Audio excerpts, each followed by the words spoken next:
can I ask you an honest question? Absolutely. Yeah. Have you ever thought about becoming a Muslim? Yes, I have many times. Okay. Yeah. Yeah.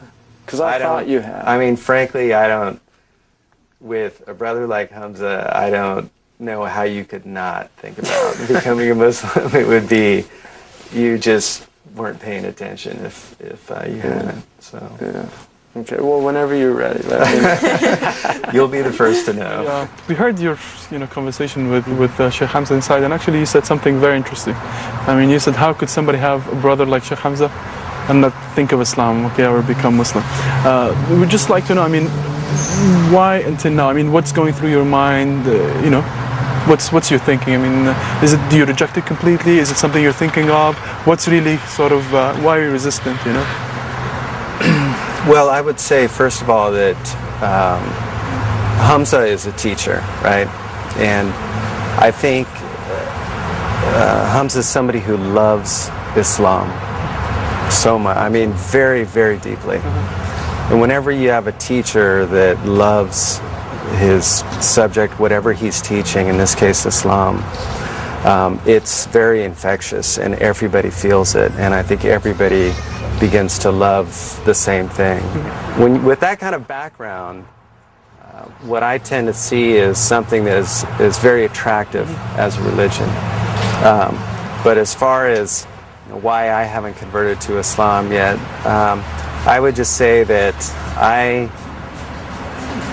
am still pursuing. Yeah, I'm a spiritual person. I believe in God, and I believe in the same God that Hamza believes in. But I suppose it's just been more of a struggle because for Hamza growing up, Hamza was always after the truth, and it didn't matter to him where the truth came from as long as he recognized it as a truth. So for him, the fact that the truth came from Islam was not an issue. He embraced Islam and all the traditions that go with it.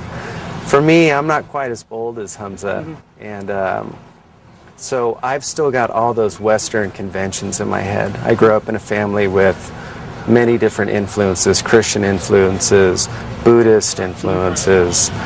Everybody in my family seemed to be exploring spirituality in different ways.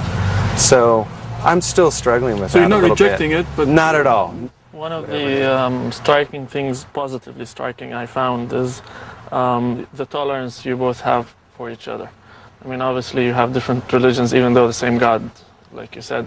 But for someone like Sheikh Hamza, who would love to see the whole world become a Muslim, and to see his brother still not yet there, but yet you're sitting together in brotherhood, and you also accepting him without an effect on the relationship. How is that happening? Well, first of all, when you have Hamza as a brother, there's just no possibility of rejection. To me, that would be, I consider Hamza a treasure, as it seems everybody does. But for me, it feels very special because he happens to be my brother. And so intolerance has never, ever been an issue. And I tend to project from Hamza onto all Muslims. To me, he is a conduit through which I see good in the entire religion. That we can try and direct things a little bit, but ultimately it's beyond our control. Thanks a lot. You've set a really great example, your conversation.